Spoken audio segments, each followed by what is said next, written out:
Welcome to A Possible.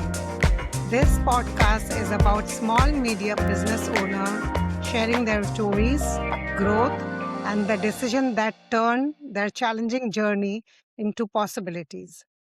I'm your host, Fatima Presswala, a small business owner and founder of Presence Recruiting. We help growing businesses find right people with the right values. Today, I'm truly honored to welcome someone who helps people find calm when life feels overwhelming. Joining us from Copenhagen, Denmark is Rabail. Rabail is a mental health coach and a speaker who works deeply with women to help them become mentally fit. She tries to reconnect their inner strength and find peace during some of the hardest moments in their lives. She does all this through coaching, visualization practices, and powerful mental health workshop. Rabail creates a safe space where people can heal, reflect, and rebuild themselves. Rabail, thank you for being here. I'm really looking forward to learning more about you, how you start your journey, what your mission is, and the impact you are creating in other people's life. So, can you please share with me and our listeners how it all started and how your business journey is? First of all, Fatma, loved the introduction. Thank you so much for having me. And I'm so happy to be sharing my insights and just this conversation together. My name is Rabail, as you already mentioned. I am a mental fitness coach and speaker. I help women in their 20s become mentally fit with the help of mental fitness tools.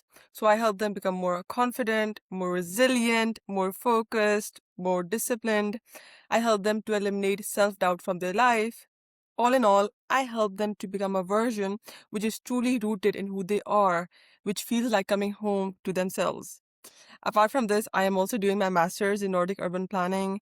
In the past, I have graduated as a construction architect, and in the future, I want to take mental fitness to all parts of the world, not just to other cities of Denmark, not just to other countries of Europe, but to all parts of the world. So, how did this mental fitness thing started for you? Can you share a little bit about that? Of course. So I had some anxiety struggles back in the days during my teenage years. So I would have some episodes on and off.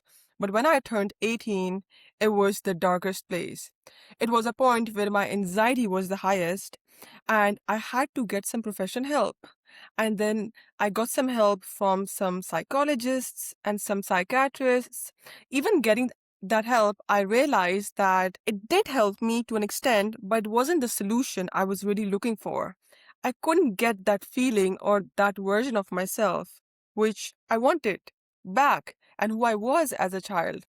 So, yes, I would go to different psychologists and different psychiatrists, and yes, I would get better. But then I was like, I need to do something different. So I started to read a lot of books. I started to listen to a lot of podcasts. And I came across this idea of having a coach. I came across this amazing young girl. She was a coach. She is a coach.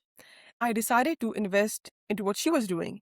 And then that was a point which changed my life. And it wasn't one to one coaching, it was a community coaching where there were other people as well who had different goals. But just being part of that community really pushed me to become the person I always wanted. It's just that it's something that worked for me, and for me, coaching helped. And that's why I'm so inspired to be that coach for all the girls and all the people struggling. Yes, I say I help women in their 20s, but my goal is to really make mental fitness education as widely available as possible. And I really want to make an impact by hosting workshops and giving keynotes and just spreading the information as much as I can. That's truly impressive. So, you went to psychiatrist and you went to therapist and you took coaching sessions. What's the difference between going to a psychiatrist or doing the coaching? How do people find the difference and how does it help differently to the people? when I reached out to a psychiatrist, I really needed that sort of help. So I needed some sort of medication to get my serotonin levels, my dopamine levels to that level because they had really reached to that low point. So I really needed that. But then there's also this point when, okay, you're like, I am better, but it's not where I want to go and it's not what I want to be. So then you decide to think about things differently. So psychiatrists, they are focusing on medicines and they give you medication and you get better. And the main goal is to give you some sort of support that you can then think of, okay, how you can take control of your life in a better way. So it gives you that kind of control which you need because you're so low. But coaching is a whole different thing. It's really understanding your past, but it's not just sitting in the past. It's more about what do we do now? How do we take the lessons and implement it in the future? Whereas in therapy, it's like just talking about the past, but coaching is very future based. You are not digging in the past, but you are really focused on that compelling future. What is it that I want? What is it that lights me up? What is it that would really make me happy? So you connect yourself and you think, okay, what can I do today can become that person? And then you make an action plan for weeks, for months. And then, of course, you talk with your coach and you can change whenever things feel a bit kind of off. Yeah, I can actually really resonate with it. I think everybody goes through that darker period in their life, but coaching is the thing where it continues your life from present to make you look forward in future for a better future. So it focuses more on you being present and then it takes you further. Yes, and that's what I love about coaching is that problems are part of life. And I just listened to this podcast and they were like, that problems are a feature of life. They're not a bug and they are never going to eliminate. And if we have that compelling future, if we have something to look forward to, the problems we have today are not going to look like a mountain. They're going to be manageable and they're going to look like something we can really take control of. So it's all a matter of, okay, connecting to that future so that you can really work towards it. With the coaching and the sessions you do, you also have other people. It's like a community. You connect with the community. You feel that other peoples are going through the same. Being a human, everybody goes through that problem somewhere or the other in their life. Yes, yes. And also, like, we don't like to be labeled, and people tend to say, okay, I'm an anxious person, I am depressed, I have this, but then you are saying that you are that identity instead of saying, okay, I struggle with anxiety, I struggle with depression, you know? So it's a big difference. You really have to, break that barrier and not say that you are that. It's just that you're going through it. What was the most difficult part of you deciding? What was the time where you thought, okay, this is it, this is what I want to do? Can you share a little bit about that? My coaching journey, when I started the business. Yeah. Yes. So when I moved from Pakistan to Denmark, it was for my bachelor's, and I was doing my degree, and that was architectural technology and construction management.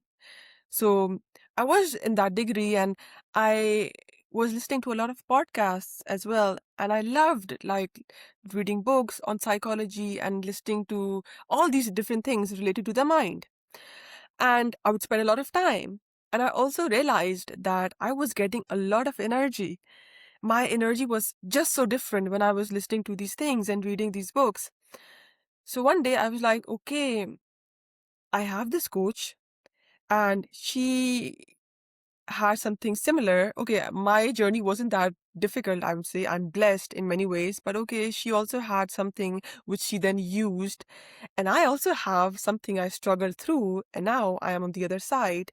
And given that it really ignites me and it really makes me happy, why not to kind of s- start doing something about it and really helping other people? Because being in the depth and being in that place, I knew how it felt. And even today, I can resonate and I can still feel those emotions because they were so heavy and it was such a difficult place to be in. And I can relate what people go through and how they feel when they are in that stage.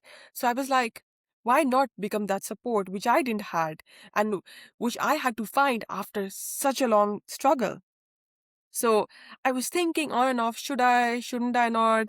And then I was also scared. And it's a thing, it's a very real thing. We are scared how we will be perceived by family, by friends, and in the world. But more than the world, first of all, it's family and friends, putting your story out there. But then I was like, what do I really want? Like, what do I really want? Do I want to help people? And if that's the case, then nothing should stop me. So that was a decision I made. It was the last semester of my bachelor degree. I then gradually started posting online, and that's where it started. So after posting for good 8 months, I finally made my own company. You touched an important sentence. What do I really want? I think we always ask that question. We are lucky enough, some people find that answer within themselves, and some people don't. My daughter is also 18 years old, and being an 18 and teenager, they have so much energy and they don't know how to channel that energy. It is so nice to see that you were able to take that energy and found passion, something you're passionate about, and direct yourself towards what you want to do in future. And this is what I really think about the younger lot. And when people ask me how I found my passion and how I am doing all these things, I really believe in mentors and being inspired. So if you feel like you are lost and you have a lot of energy and you don't know what is the right path, I would just recommend surrounding yourself with people who have achieved what you maybe want, or maybe just experiment by going into different places in different events and see how do you feel in those environments, because the environments where you put yourself really shape who you are. And I give a big credit to my environment, because even though back in the days I wouldn't attend a lot of events, but my online community, my social media was designed for my mindset. It was all about mindset, and it really shaped my personality. So there's this thing I tell my clients as well, that we say that, okay, we are the average of the 5 people we surround ourselves Yeah. with. But are we really? Because those 5 people we meet once a week, maybe twice a week. But there is something that we are spending even more time with 24/7. Do you, do you know what that is? Yeah, ourself. Self, but our cell phones, social media. Oh, social media. Okay. So, and if we just become attentive to what we are watching, if it's something which is not serving us, if it's something which is not helping us grow, then what is the use of that social media? Because in the day and age we're living right now, we are using social media way too much. If Yeah. it's not our mobiles, then it's our PC. If it's not PC, then it's So TV. Like, TV. Yeah. we have too many screens. So why not create systems that are supporting what we want to do and who we want to be?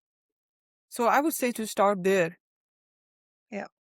I think we just sometimes get lost. We take 5 minutes break and we start scrolling. So Yes, it's yes, I'm very so with you. important to be mindful and be disciplined in your life. And the earlier it starts, the better it is. That's why it's so important what you do, because you coach and you focus on women who are in their 20s.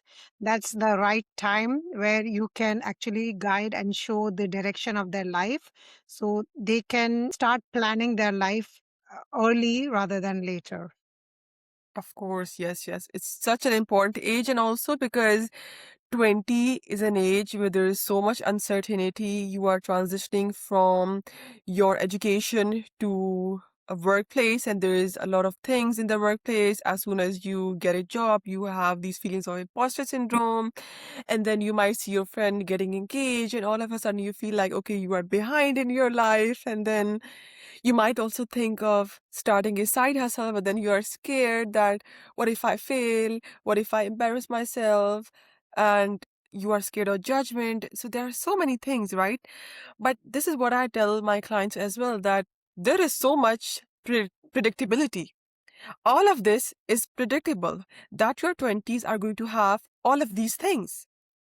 And once you know how to prepare your mind, even if it happens, it's not going to shock you. If you know the right mindset, tools, and techniques, you would know what to do when that storm hits, you know?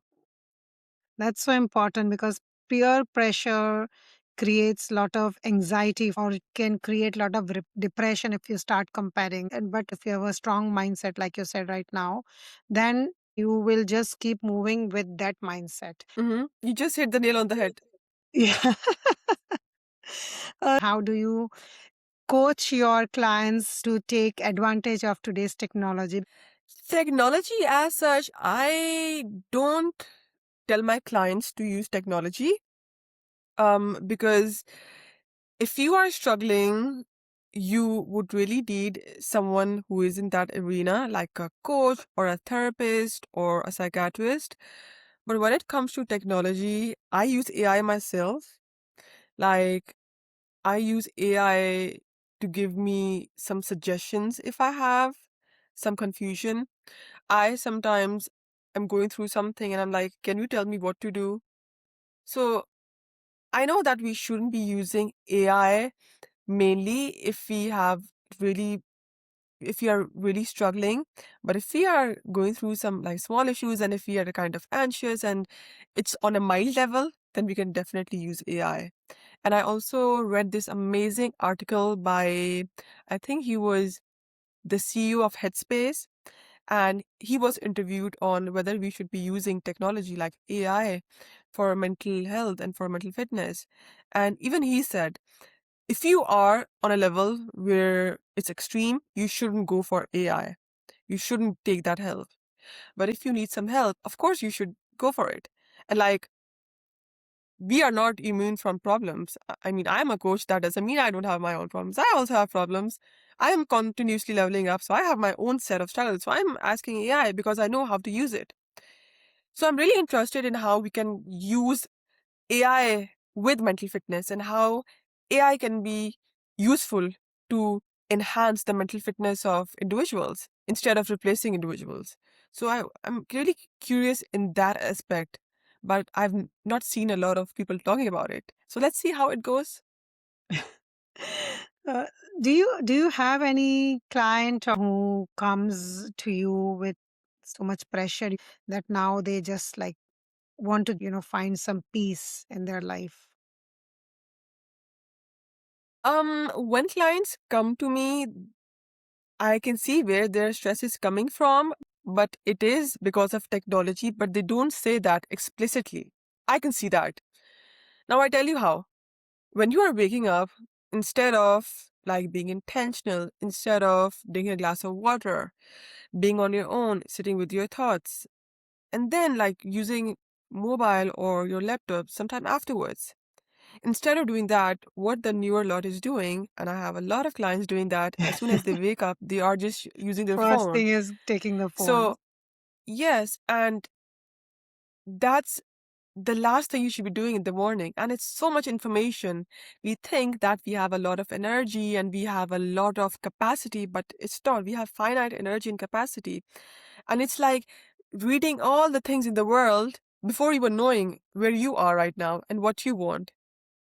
So I can see where the overwhelm is coming from, but it's not something that they would say themselves.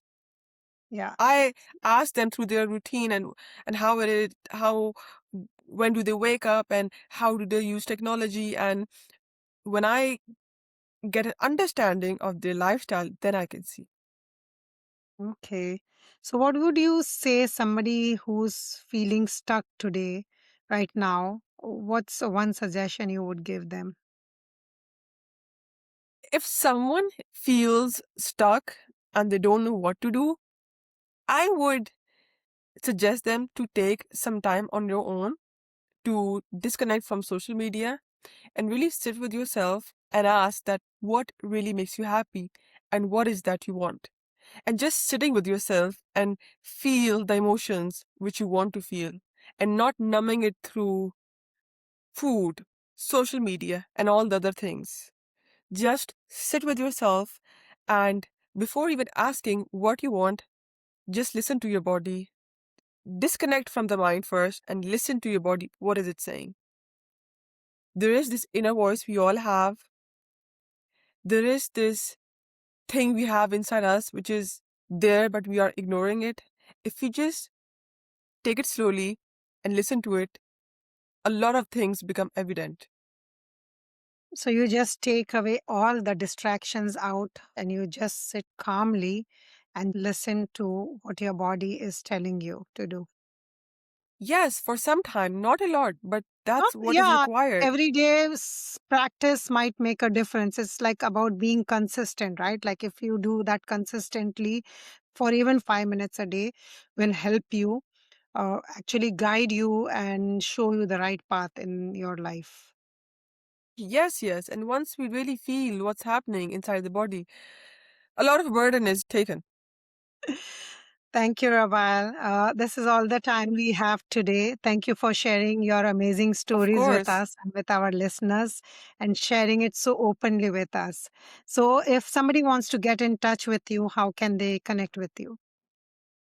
So you can find me on LinkedIn. It's Rabail, and then my after name is Yasrab, Yasrab. And then for Instagram, it's small letters, and then there are two B's in Yasrab in the end, and then there's this underscore.